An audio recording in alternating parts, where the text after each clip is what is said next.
Hello, everybody. Welcome to Unity Church of El Cajon's panel discussion today. My name is Linda Baker, and I'm here with my panelist friends, Karen Downey, Kathy Cronin, Reverend Linda, and Professor Susan Jarboe. So, we're going to have a discussion today with regards to laughter really being the best medicine. But before I get into that, I'd like for us to come together, breathe together for a moment, and pray about what you're going to hear about. Our Father, Mother God, Creator of all, we come seeking to transform our negativities into truth, love, and joy as you would have us understand it. Teach us to grow and blossom our faith with your strength so we can eliminate limitation in our lives and in your world. Only with good intentions and gratitude do we come together thirsting for you to continue to fill our souls' cups with truth, joy, love, and laughter. Where once sadness and grief carved deep into our hearts until we began to become your light, your love, your truth, your way. Thank you, God. Amen.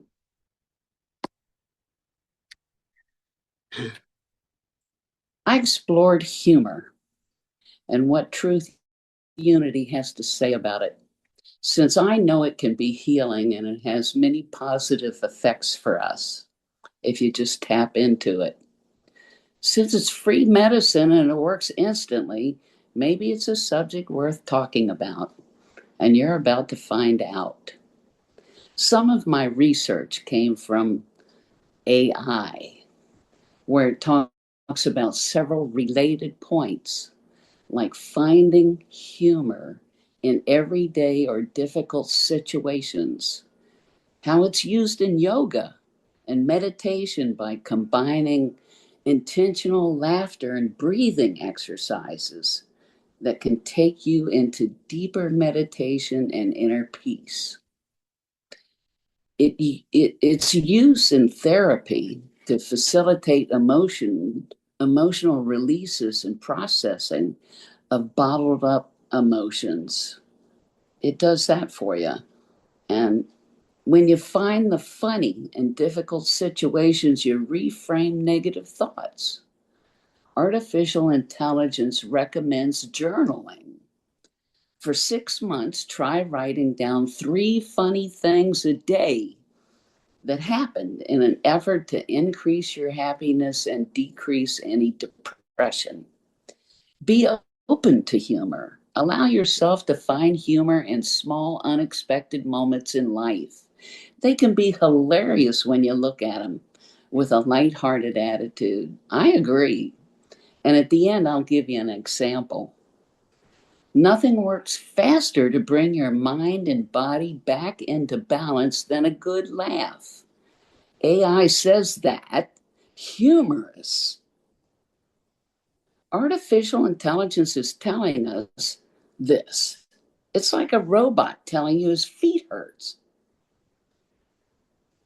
It's an opportunity to look at your challenges differently and develop more positive, adaptive ways of thinking and coping. And in so doing, it also enables you to stay focused and accomplish more. As it shifts your perspective, it draws you closer to others, it strengthens relationships, makes people more relatable and approachable. It stops distressing emotions and it promotes spiritual growth and deepens appreciation for life's joys and adds vitality and resilience to it. Truly, it is a tool to enhance emotional and mental well being.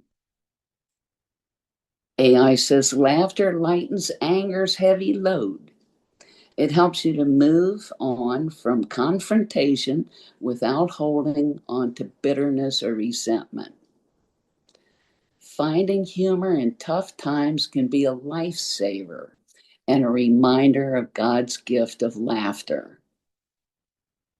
Humor can temporarily relieve pain because it triggers the release of endorphins when you laugh. All of these tidbits are from AI. Now from Truth Unity. Glenn Clark. I read about him. He provides insight on humor from his book. It's called The Soul's Sincere Desire. In chapter 6, it's called Praying on the Mountain.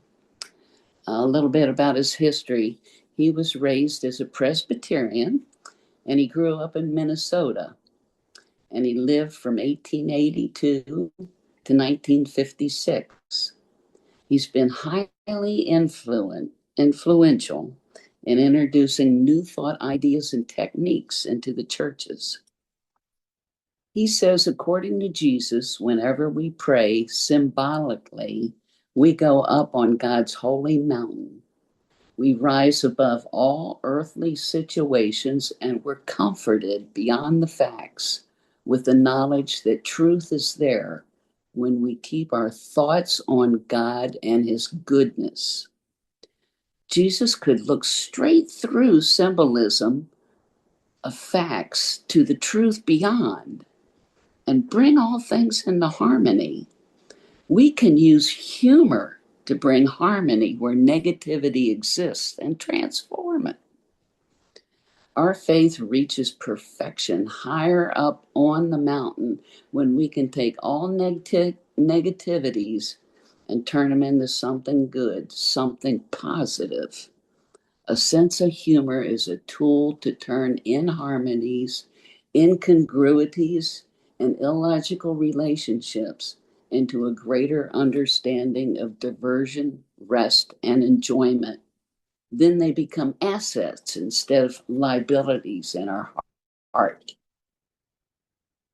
The truth is, and I'm using the commandments as an example, they're not the truth until they become incorporated into a life, and then they have life.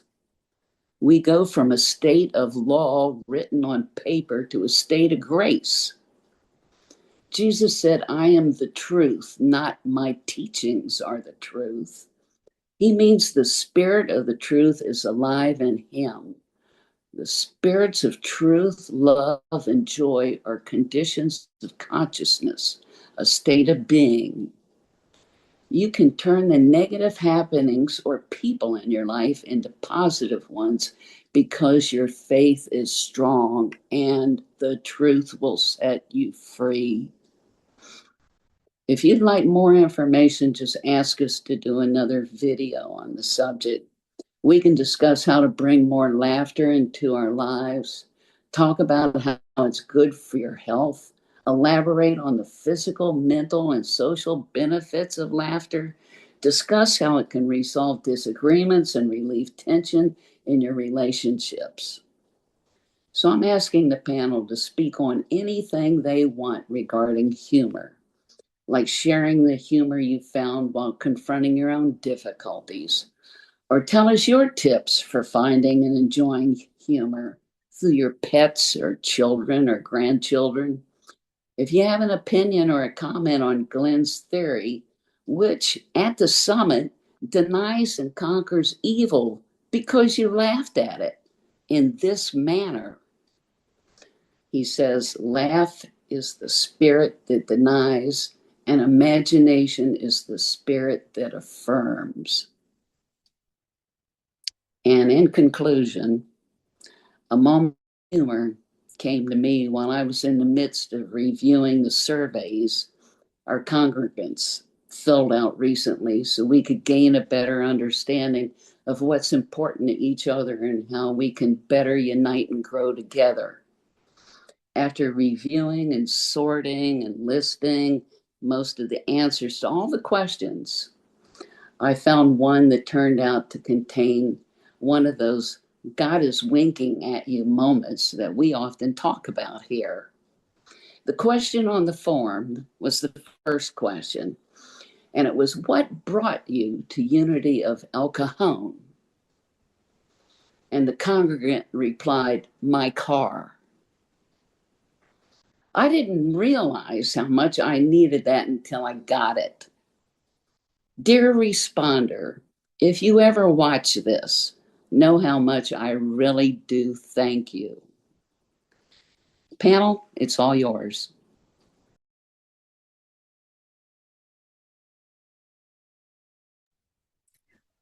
Karen, go Thank for it. you.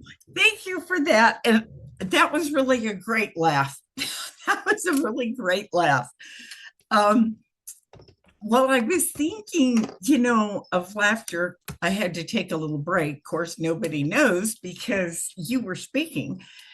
My cats, I have two, and they're very, very quiet. I mean, they don't hiss at each other. They love each other.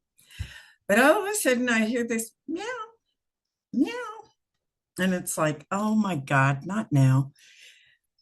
Angel loves to take a little trip through the closet. And so he was over there sitting. Yeah. I had to go over and open the closet so he could make his little round inside the closet, around the suitcase, and back out again. And it's like, he cracks me up every time. It's like, what's in the closet that you have to do this? And he doesn't really meow for food. He kind of waits patiently, but throughout a day, or it might be 2 days, I'll hear this meow, and it's like, oh my God, he wants to take a tour through the closet. So I have a lot of things I can laugh at in relationship to my cats. And when I really need a laugh, and I haven't watched it recently, and I probably need to, The Birdcage with Robin Williams. It's like that is, I mean, it brings tears, it brings laughter, it brings just, well, it gives me the chills just talking about it. So that means I need to tap in and listen to that. And another thing that kind of hit around everything you were reading is being unique. Being unique. And that's, Jesus was unique. He showed anger, he showed everything. And you said something about it wasn't like believing in the words, it was believing in, I get, ourselves. And so the older I get, I make a lot of really stupid whatevers. And two of mine I here, I just live in froze up. what's that? Two of those things are, I live right next to the laundry room. And I'll wash my clothes. It's time to pick them up. I'll go back in. The 30 minutes is up, and I had forgot to press the start button. Guess what? They weren't ready. They didn't get washed. And usually there might be people in the living room, in the laundry room, and I can laugh. It's like, well, I did it again. I forgot to hit start. And I do the same thing. I don't have to get on the elevator very often anymore since I live on the ground floor. But I will go get in the elevator and wonder why it's taking so long to get up to the penthouse because I have forgot to push the button, you know. So it's like I get a lot of laughs from myself these days. And it, I couldn't have done that when I was younger because there's that image, you got to be doing things right. You got to look right, you know. Oh, tripping on a crack in the sidewalk and stumbling, oh my God, that's the most embarrassing thing. Now it's like, oh my God, thank you, God, I didn't fall, and then I can chuckle. But that's great topic. And I'm going to sign on and get the bird cage today. I need to watch that. Thank you. Anybody else have a comment or a thought they want to share? I do. Uh, Okay. I really enjoyed this subject because one of my goals over my life has been to cultivate a sense of humor. The family I grew up in wasn't very humorous. They were simply, sober, serious people. And I knew that there were other families that were different. I'd go over to a friend's house and they'd be yucking it up and so on. And as a young person, sometimes I found it difficult to understand when someone was just teasing me. I took it seriously. So uh, over the years, uh, I've been successful at interjecting witty remarks. That tends to be my form of humor.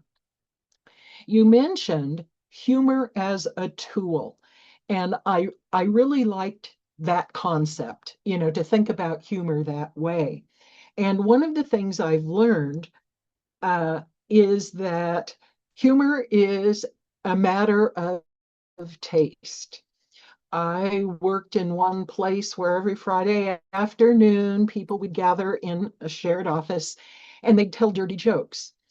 I mean, I just have never been a fan of dirty jokes, okay? But they were yucking it up and they were having a good time. So you have to kind of know your audience for using humor as a tool. I mean, I wasn't offended or anything, it's just a matter of taste. Another type way that humor's been used as a tool is to build group cohesion. And think of all of the jokes that mock people based on their ethnicity, their religion, their sex. I hate dumb blonde jokes. Okay. I really don't like them. And uh, so those are sort of like some cautions about using humor as a tool. In a previous discussion, I mentioned having moved here from Pennsylvania and under trying circumstances. And one of the things I did when I got here was to get a picture of the laughing Jesus. Have you seen a picture of the laughing Jesus? There are several different versions of it, but if you haven't, look it up. I have the laughing Jesus, a picture of him um, on the wall across from my bed. And so in the morning when I wake up, that's one of the first things I see is a picture of the laughing Jesus. And I want to also compliment Karen on learning to laugh at herself. I'm still working on that. If I drop an egg on the kitchen floor, for me, it's a little tragedy. And the humor I am working on is to be able to laugh at myself, oh clumsy me or whatever. So I really appreciated this subject because it's one I've been thinking about for almost my whole life. So thank you very much.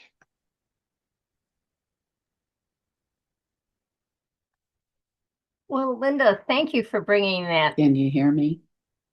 Yes, we can hear you, Linda. Okay.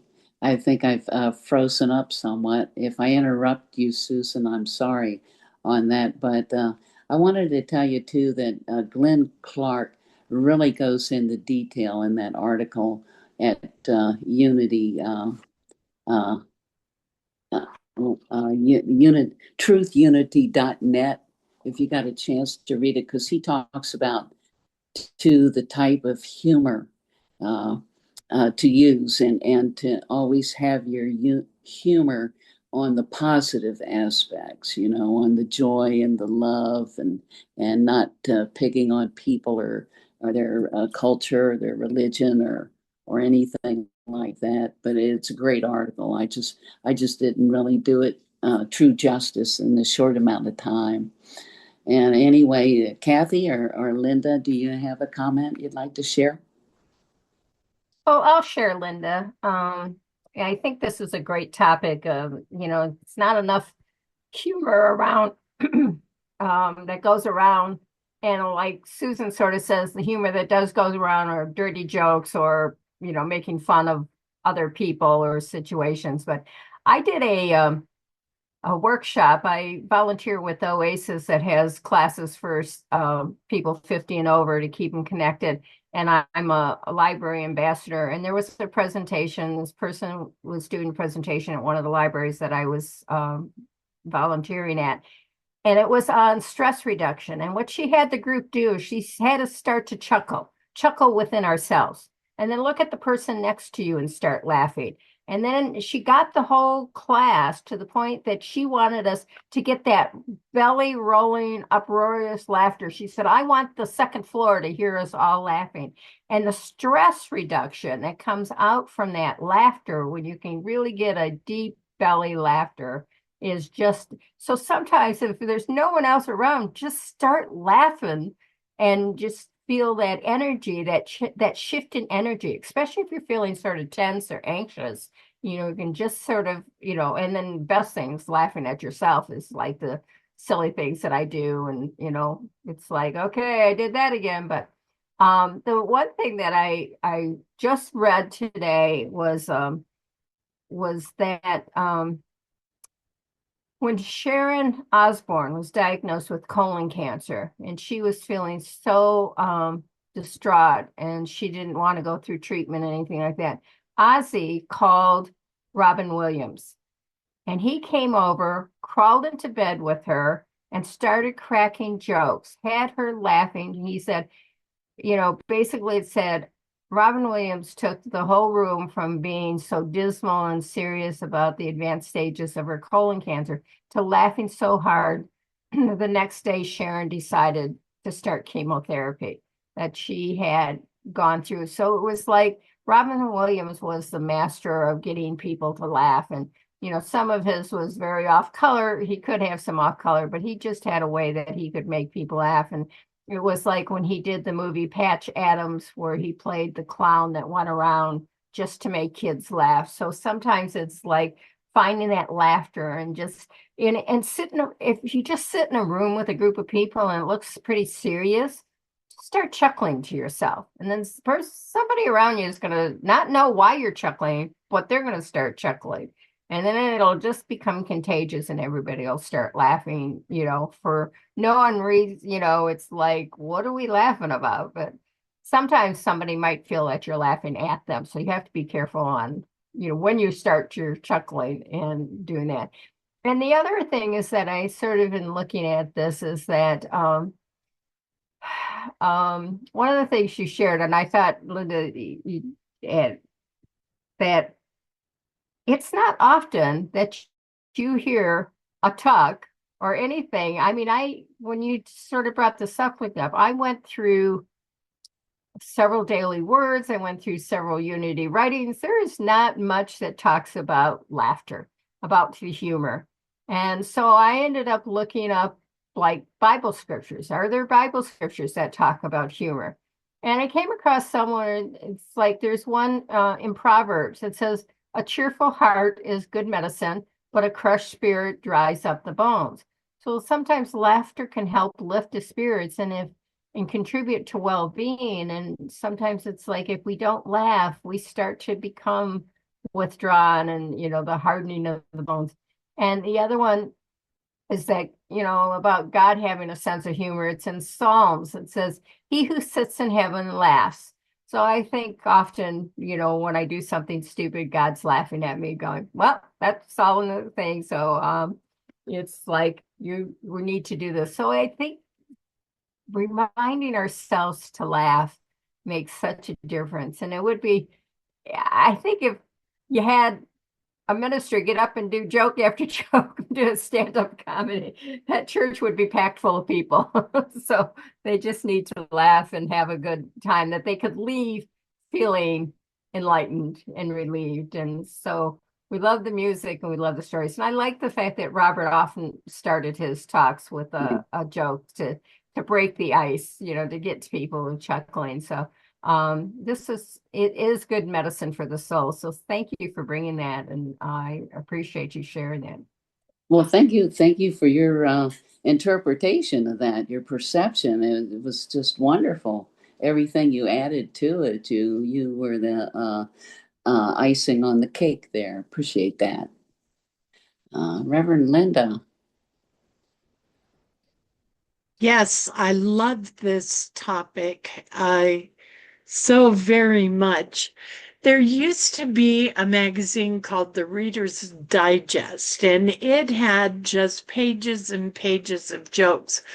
When we were a young married couple long, long ago, back when we could only drive at 55 miles an hour, my husband was in the Navy, and we would drive from one coast to the other with two small children. It could get very tense. And I would bring the Reader's Digest and read the jokes from the Reader's Digest all the way through. And we would be laughing and singing. It just changed everything. Years later, a TV show came to be called Whose Line Is It Anyways? And that to me is one of the funniest shows I've ever seen. We would just sit and laugh and laugh and laugh. And I made a comment to my daughter that I'd forgotten about, but she remembered. And I told her, I said, if I'm ever sick, stuck in the hospital, or bedbound, I need to watch this. This will get me up and going and feeling better. So for my birthday this year, she took me to see the show, Whose Line Is It Anyways? It's traveling around. We caught it in Cleveland, Ohio, and got to go and watch it. And I tell you, it was so funny. We laughed and laughed the whole way through. It was just wonderful. Just like Karen, I have got movies, I've got videos, I've got favorite TV shows where I will laugh, not to avoid the things that I'm going through, but to kind of bring me back to my center when things get a little bit rocky, because I handle whatever is going on in the world in my life better if I'm my highest and best self. And so often, laughter is the tool I use to bring me back to the best that I can be. So that's my 2 cents. Thank you for the topic and the reminder that laughter is the best medicine. Did anybody else have anything they wanted to say? Susan? Yeah. Yes, I'd just like to follow up with Okay, good. Reverend Linda's remarks. My parents were in the Navy, and so way back in the 40s, my father bought my mother a lifetime subscription to the Reader's Digest. So I grew up reading the Reader's Digest. And when we've been talking about adapting humor, one of the things I liked about the humor was it was kind of in categories.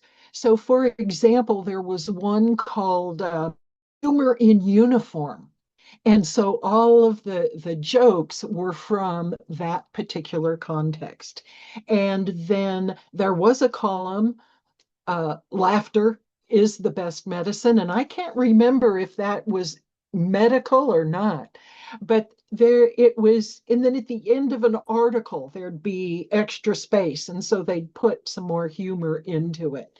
And so I just wanted to thank Linda for reminding me about that source of humor. Is the Reader's Digest still published?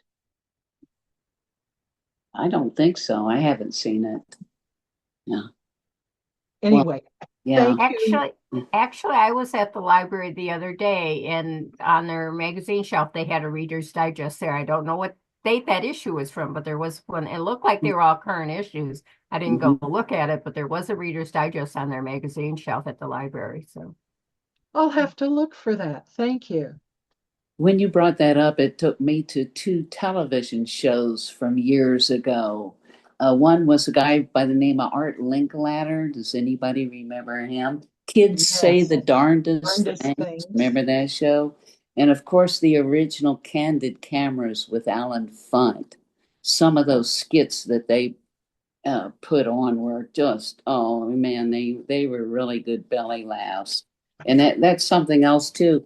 On Facebook, there's a video And I had to repost it because it is so comical. It is two parrots, and somebody has some music on in the background that is really bouncy music, and the parrots are just dancing to it. It's just unbelievable how they dance to it.